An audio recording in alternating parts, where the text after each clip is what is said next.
All right. Well, hey, everybody. This is Kai Deering, and this is another episode of On the Fly with Kai. And I apologize. I have not been doing these episodes and interviews in quite a while. But today I thought was a perfect opportunity, excuse me, because I have in the studio with me. Wow, I'm having a, a little frog in my throat because I have in the studio with me an incredible friend of mine, incredible business partner. That I just know you're going to love to hear his story. So let me go ahead and introduced to a gentleman who went from living in a foster care home to now being an entrepreneur extraordinaire, making a multiple six figures from home. Helped his son in the family business also make six figures just recently from home as well. And I just love his story. So please welcome to the show, Bill Walker. Sorry about that, sir. I think I'm okay now. Okay, hopefully you'll be able to catch your throat here. You took a glass of water down the wrong pot there, so it is Oh my always fun goodness. with you. Yeah, Well, hey, Bill, tell the family here where you live and, kind of how you grew up. I think it's such a compelling and interesting story, my friend. sure. Well, and I actually, if I tell everybody I live outside of Wayland, Iowa, Wayland, most people you will not find it on a map. Wayland, Iowa is an Amish community. At the end of my drive, about 100 yards here from my house, is a horse and buggy sign. So we have horse and buggy going by all day long. My county, Kai, only has 15,000 people in the entire county where I live. And so here in the great state of Iowa, that I think we're almost at 3 million people now in the state of Iowa. And, people say, wow, it takes me 6.5 hours to drive across Iowa and there's 3 million people there. You have, Kai, in some of the cities, you have more people than that. And but I was born and raised in Peoria, Illinois, and I should say I was born in Peoria, Illinois, to Marie Mae Nolenberg, who was my mom. And at the age of 5, my mom and dad passed away, and so that immediately put me into the foster care program. I have 8 brothers and sisters, and Kai, I can remember, and we're going to talk about this there. I'm spending time with you in California next week. That in the foster parent program, mom and dad died without a will. And so I remember still as a 5-year-old boy standing in a courtroom, of course, scared to death. And a caseworker, her name was Darla Starr, pointing to each one of his children. And I was the third youngest. I had a 4-year-old brother and a 2-year-old sister, which I still do, of course. And just taking us on the shoulder and saying, who's taking this one? And my mom's family had disowned her because she wasn't married to my dad. And so no grandparents showed up. I have 2 uncles that I've still to this day don't know that I've ever met. Um, but so nobody stepped forward. So we went into the foster parent program or the foster program. And I spent my first couple of weeks there at the Guardian Angels Children Home in Peoria, Illinois. And they sent me with my younger brother, Tim, and my sister, Tammy, to a couple foster homes. And I'll cut the story short whenever you want, Kai, but about the second home that we went into, the man of that house started beating my little sister, who would have just been 3 years old at that time. And so a couple of days later, I locked him in an outhouse at a park and lit it on fire. And he was able to get out and everything, but that separated me from my brothers and sisters. And by the way, I didn't find him for 31 years later. So I went in and out of foster homes then from the age of 5 until the age of 11, 16 different foster homes. But spent most of my time at the Guardian Angels Children Home there in Peoria, Illinois. I lived on the 3rd floor there. And then at the age of 11, almost 12, I went to a home called the Walkers. And at the age of 13, they adopted me and changed my last name from Nolenberg to Walker. So, Wow, it really like there's so many people out there that can make excuses, my upbringing, or I live in a small town, how could I be an entrepreneur in this small of an area? I live in Amish country, right? There's so many excuses. What made you believe you could win? I mean, you had every reason not to win. well, that is probably part of my upbringing. I always knew I was going to win. I didn't depend on anybody else. I actually left the Walkers home at 17. I got a basketball scholarship to Pensacola Christian College in Pensacola, Florida. But I also, my growing up, I didn't like to take guidance from anybody. And so my first year in college on a basketball scholarship, they did not invite me back the second year because I just, when somebody told me no, or you do it this way or anything else, I was hard-headed enough that I didn't want to do that. And so I left the college because they were not going to renew my scholarship, and I could not afford to stay in college. Mom and dad couldn't afford to pay for anything. And so I joined the military then. Isn't that smart that a guy that doesn't like to be told what to do joins the military? So that is what I did, and spent the next 9 years in the military. But in answer to your question, Kai, I did not have a mom and dad to fall back on. Even the family that adopted me, I'm closer today to my in-laws. I've been married for 35 years now. I'm closer today to my in-laws, and we only live 4 miles from where my wife was born and raised, which is where her dad was born and raised, on the same farm.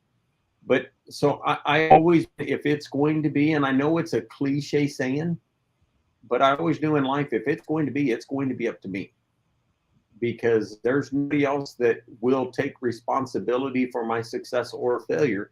I've got to take responsibility. When I look in the mirror, am I going to make it happen today? Wow. Well, I got fired from my last job for insubordination, which means I had a problem with authority. So I'm right there with you. How did you, what branch of the military were you in? And thank you for your service. How did you survive the military then?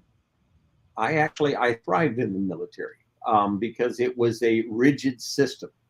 And I am a system-driven person. As we were talking earlier, I read my Bible every morning. I do things every day. If people try to get a hold of me in the Legal Shield business from 1 to 3, if you're one of my associates, they already know you will not reach me from 1 to 3, because that is when I call out to my existing associates, or I do my follow-up calls on all of my membership sales, or I'm doing my prospecting. And I divide that equally in thirds. I'm doing 45 minutes in each.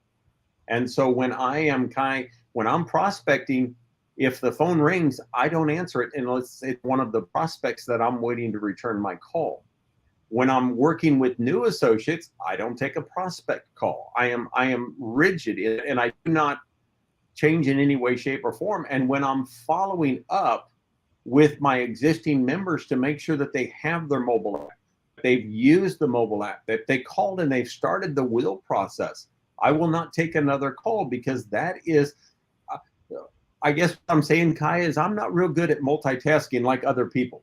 I am a rigid, this is what I am doing at this time. And, people sometimes get a little offended, but they'll call and say, well, I need help on this. Well, I'll help you, but after I finish what I have to do, because they're not going to pay my bill just because I help them fix their problem that they created. So I do my business, and then I can help and focus on other people with their business. But so many people, they think, well, I'm self-employed now, so I can do whatever I want. And you're going to be what we call broke self-employed. Wow. So I appreciate that, like just really being rigid to your schedule. And these are things I think a lot of people can learn. And it's a misnomer that people can multitask. But a lot of lessons in here. Just this show is about tips, tricks, and hacks for entrepreneurs. So, getting your inspiration, whether it's from the Bible or personal development, it's, setting your business hours and what's going to work for you. But I know you're also a masterful at a lot of different things. I mean, let's face it, you've written over 1,000 of these memberships just this year alone. You're one of our strong, recruiters in the business as well. So, and those of you that are watching can also put chat, comments in the chat. We can hear you or see it, and questions. But you're really, I think one of your claim to fame in our company is your ability and your system to follow up. I would love for you to share that, because I think that'll work for any business that's listening in, to really take advantage of your 5x5x5. Well, and I agree with you 100%. Every business can use it, because if you don't take care of your customer, the next person will, and you will not get the customer back. And I consider when somebody, in our case, drops our membership, they're firing me, right? And it's not that, oh, I don't need it anymore. That just means I didn't show them proper value, or it didn't work. I didn't follow up. So when somebody says I don't need it anymore, that tells me I got fired. And Kaya, I've never been fired, but there's been a lot of threats in my life. That's probably why you and I get along so well, because we both like to just tell me the rules and I'll play the game. Don't tell me how to play the game. Just let me know the rules. And I might bend them a little bit, but I'm going to play the game. So years ago, I developed what I call 5 days, 5 weeks, 5 months. And again, people, I want to make sure that everybody understands what I'm saying. 5 days, 5 weeks, 5 months. Most people now, Kai, most people that are not true entrepreneurs are going to say, well, what's your system to make sure you're tracking your book of business? Instead of understanding what I'm saying, what to be doing, they want to, well, how do you organize it all? And people ask me that all the time. And we have a CRM that we use and everything else. But in 5 days, after I've sold you a membership, whether I've sold you a membership individually or group, and as Kai knows, I do about 100 sales a month is what I average. So whether I sell it in individual or group, you're going to hear from me in 5 days. And folks, please understand, when I say you're going to hear from me, you are going to hear my voice. You're my customer. You're not going to receive an email from me that was spam done. You're not going to receive a text from me unless you didn't answer the call. And by the way, then you're going to receive a video text from me saying, I just left you a voicemail. I do it with my prospects, and I do it with everybody that I'm working with that's bought a membership. So fine, Kai, if you're my customer, I'm going to call back and say, Kai, this is Bill Walker. You and I met, and I'll lay that out. And you'll, oh yes, hi Bill, how are you? I'm just following up to make sure that you've been able to successfully download the app and you got the membership email that has your membership number. This is critical because many folks, many of our clients, their email will go into a spam folder. And we wonder, why are they canceling in 5 months? And if you then call them on your pre-cancel, which to me blows my mind that people spend more time on pre-cancel than they do ahead of time. You're being retroactive instead of proactive. And so I will call them and they'll say, no, I didn't get an email. Well, I can pull up what their membership number is because I sold them the membership. So I'll give them their membership number. I'll help them get the app downloaded and help them start plugging stuff in. And Kai, I use my app, and I'm going to go ahead and pull it up while I'm talking to you because I'm going to show it to the phone or through into your camera for my ID Shield. But I will not ask them for any referrals when I sell the membership or in 5 days. Understand, folks, and I run my entire business now off of referrals. My entire business off of referrals. I am going to follow up. I'm going to make sure that, have you started the will? You can do it online, or would you like a will questionnaire? Would you like it in paper? If people say paper, I'm going to email them a PDF real quick. I'm not going to tell them how to go get it. I'm the person they bought the membership from. Yeah. I'm going to make sure that they're using their app. And Kai, if you go into your ID Shield app, I don't know if you can see this or not, but do you see how many alerts they've sent me so far this year? Yeah. 48 alerts, folks, so far this year. And so if I'm talking to a prospect, I'm going to say, listen, you realize, folks, that average is right now 1 every 3.5 months. Or 3 every month, rather, 3.5 every month. That average is I'm averaging 1 email a week almost of an alert in ID Shield. If I didn't have the service, would I know anything about it? 4 of those were actually cases of identity theft out of 48. Wow. But y'all understand how valuable it makes me feel that I'm being watched, I'm being monitored. And I want my client to experience the same thing. And so then that's 5 days. In 5 weeks, I'm going to call back and say, hey, Kai, Bill Walker again here with Legal Shield or ID Shield. We met when you're through your employer. Remember, I helped you here 5 weeks ago, set up your account and everything. Have you been getting your alerts? Have you started the will? And by the way, many times I will have to remind them to do it again. But I'll promise you this, folks, if they say, yes, we've got our will, we've started the paperwork, and a lot of times, folks, probably I'd say 75% of the time, they haven't finished it yet, but they started. But that's further down the road than they ever were before. and they've, they haven't finished setting up the whole, but maybe they've got an alert or two. I'm going to say, by the way, could you show me a way that maybe some people that could also use this service? Would you be willing to give me a referral? And Folks, that's at 5 weeks, right? At 5 weeks, and I've developed a rapport with them. Most people are out there doing what I think is reverse of that. You sell them a membership and then they immediately say, by the way, who else can use it? Well, they don't even know it works. They don't even know you're legitimate. But now they've heard from me twice and I get referrals. And my referrals, Kai, are not what I call revenge referrals.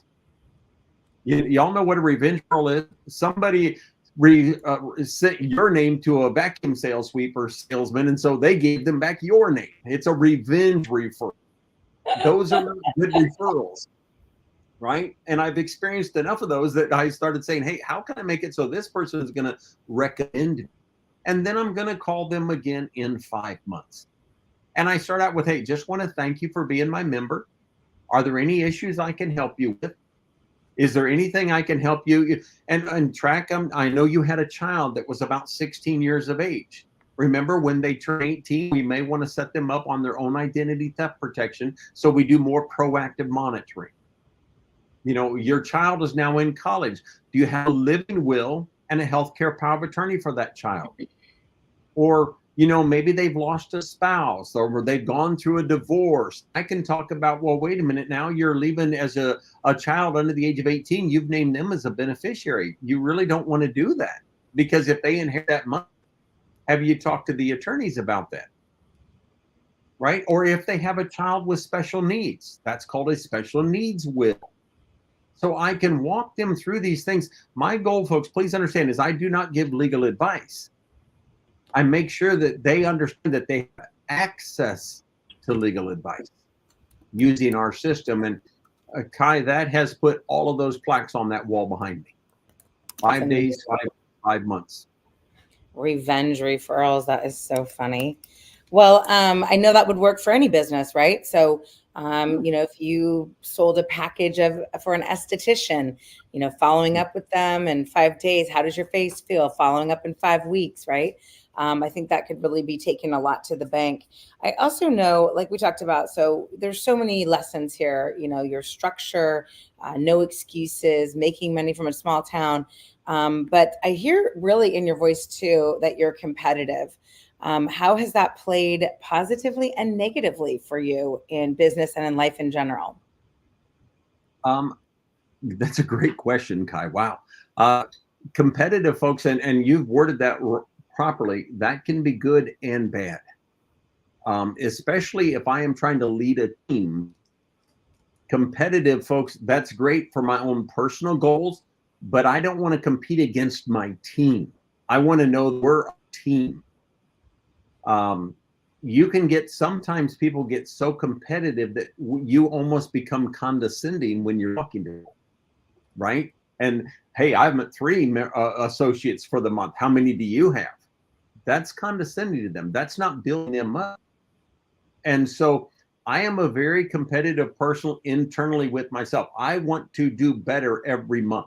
I want to do better every week. I want to, one of our best friends, Kai, with both you and I, is Darnell Self. And on the wall behind him, a plaque, he has get 1% better every day. Yeah. That's what I need, to get 1% better every day. But you've got to be so careful. I heard a saying, and it's probably been 30 years ago or so now, that talked about, listen, we're team builders. We're leading a volunteer army, right? They can tell us to take a hike any day they want, or just stop showing up or stop returning phone calls. And everybody has great ideas. Everybody wants to have input. If they're part of what they call a team or a family, they want to have input. But I tell everybody, Kai, that it has probably guided me most in my life is, if you have to step on someone's toes, never mess up their shine. And think about that for a while.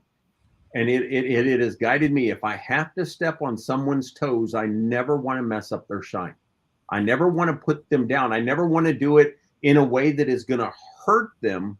I want to build them, because then they want to work with me. I tell everybody, I'm the most competitive person you've ever met in your life, but when it comes to my team, I've got to be careful. Yeah. And you know, it's interesting too. You remind me of something else. I know you helped your son in the family empire recently cross over six figures in a calendar year. And I hear people sometimes say things like, I could never work with my family. What are some, because I mean, that competitive do's and don'ts was really helpful.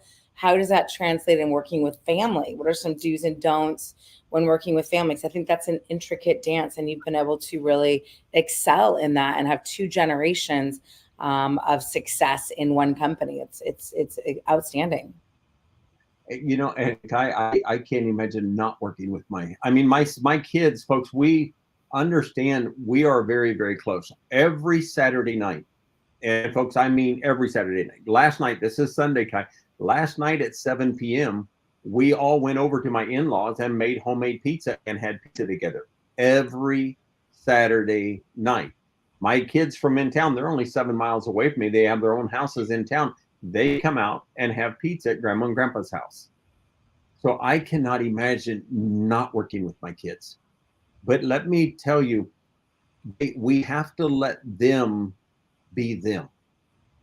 That is the hardest thing. That when my son is an executive director. He's been network vice president of Legal Shield. He's worked in group. And I always have to remember, you know that saying, never mess up their shine? That works on our family also. And so often parents, when you're disciplining your kids, you can discipline them without messing up the shine. I hear people say ugly things to family members. And it literally makes me cringe thinking that is your blood. That is the most important thing in your life. And don't ever, as my kids know, I never want to let my business take away from the fact that they're my children. They're my kids. And so sometimes you have to let them make mistakes. And my son he's like his dad. He's very headstrong, and I'm proud of him for that. And by the way, Kai, I have 3 children, but only one of them is actively building the business because I want them to do what they want to do in life. And they're all very, very successful in life. And so, you know, Bradley, if he comes to me and asks for advice, I give it. But folks, when they don't ask for my advice, that means they didn't want it. Yeah. And that might hurt my feelings, but if it messes up, and sometimes they surprise me in some of the things they do, Bradley, and well, it did work. I'll be doggone. I didn't think it would. But since he didn't ask me, I don't give my opinion. I don't give my advice. I have to let him be him. And I am so, so proud of him. I love him with all my heart. And by the way, that is my only grandchild that I have. And so I have a little 6-month-old Madeline that I get to spend all kinds of time with because I work with Bradley every single day of our lives. And so I get to see my granddaughter every day also. That's incredible. I mean, it's just, you're such a light for what's possible in business, what's possible even in spite of adversity, what's possible in family. I mean, married 33 years. I mean, you really are kind of a well-rounded individual that's won in just about everything. Before we talk about how they can get more information and meet you, what would you say to people like is the one key to success that has made all of that work? I mean, it's an amazing story. It really, really is. I'm so proud to know you. And by the way, 35 years of marriage, Oh my not 33. Don't short me too. Right? 2 good years of marriage. How's that? And my wife is a CPA, been a CPA for 30 plus years now, and she loves every bit of it. So one of the things I'm going to train on, actually, Kai, that when I'm there with you is I believe there are 2 keys to success. Okay. Number 1 is communication. Communication. By the way, I'm talking about in general because Kai, I know you have so many followers of what you do. Can you imagine, Kai, in your own marriage, if you and your husband did not communicate? How long will that last? Bless you. And we know it will not last. No. So even in business, folks, understanding communication is the number 1 key in anything, whether it's a relationship or it is business. When my team stops communicating with me, I know they're quitting. Yeah. Or I know something is hindering them. If they're reaching out to me, if I'm not talking to what I would consider the new associate or my leaders at least weekly, then they don't know what's going on. And if somebody doesn't know what to do, they won't do it, or they'll make mistakes. And my job as the mentor is to keep them from those pitfalls. Point Yeah. number two, then, especially Kai in our industry, is duplication. I have to have the world's best communication followed up by the world's greatest duplication, meaning I should not do anything that they can't do. Understanding that, folks. And in a lot of businesses, not just Kai, you're in my business, but in many, many businesses, we're all trying to think of what's the cutting edge that I am the best in the world at. Well, that means you're also the only one who can do it. And that's the kiss of death. Yeah. Right? How do I make it so everybody understands it on day one and they will go do it on day one, because that's success? How many mini-me's can I have running around out there with their own personalities, building their own business, doing it on day one? So I talk about, we'll talk about this on Saturday, that we're with you on the 15th, I believe it is, Kai, that communication followed by duplication. I love it. And it's funny because my mentor used to say to me, you want to communicate so clearly, over communicate many times, that there's never, ever a misunderstanding. And so I appreciate that. And I'm always working on duplication, right? So that's the key to getting your time back, whether not even just in our profession, would you agree? In anything. Your wife in the CPA, if she ever wants to be able to take a break, she's got to have duplication so someone else can do what she did so she could take a vacation. And I think way too often entrepreneurs get, caught up in the things that only they can do. They don't have any, duplication. They can never take a break. They can never take a rest. And that's not freedom, entrepreneurial freedom. That's a form of slavery right there. And they created it. So they created a potentially high paying job if they're making money at all. And I didn't want to trade my corporate career for being a slave to something else. So I hear you on that. That's amazing. Any other final thoughts before we share with everybody a little bit about how to engage with us in a couple of weeks? No, I think I'm excited about being out there. I'm coming from Iowa, so we got snow again here last night. And so I am looking forward to coming to California.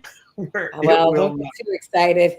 It's rainy and cold, but I feel like you're the excuse buster. You're an incredible example. And if people really want to learn more just about entrepreneurialism in general, success, all these principles we've talked about, you can go to endofyearsummit.eventbrite.com. That'll share with you just an incredible event that's happening in person only, Saturday, December 16th in Hayward at Cal State East Bay Hayward. We're going to start sharp at noon with some open networking. We're going to find out who we are, the vehicle he's been using and I use, for me personally to work on my second million. I know you are too. So to see the vehicle of who we are, what we do, how we get paid daily for helping folks, I think it's going to be just a monumental event. And the night before, because I know you, I've been able to crisscross the globe with you, hang out at all kinds of exciting, all expense paid trips and conventions in Charlotte and you name it. You like to have fun too. So Friday night, we're going to have some fun, maybe have a glass of wine. We definitely will be doing some kringaloki. And if you're not familiar with that, it's just karaoke with a holiday like slant to it. So if most people can sing some sort of a, Christmas carol if they need to, if they can't sing some, Mariah Carey or something, which I know I look a little bit like her. I will not be singing in Mariah Carey, I promise. And then we're going to do a white elephant gift exchange. So bring something silly, don't buy anything and re-gift. But all that information is at endofyearsummit.eventbrite.com, including the annual holiday party we've done every single year. That's going to be in Santa Clara on Friday night, December 15th. That'll be at 7 p.m., I believe. And all the details, if you scroll down to the bottom, there's a link for that one as well. But you're really in for a treat. I mean, this is incredible. I really appreciate your time here today. So with that being said, hey, family, just want to thank you for watching. If you're watching live, we appreciate you. If you're watching on the replay, you've seen another incredible episode of On the Fly with Kai. And so where we get tips, tricks, and hacks for entrepreneurs. So with that, Mr. Walker, we'll see you in a couple of weeks, not even 10 days maybe. So everyone else, take care, take charge. We'll see you over the top. Bye-bye.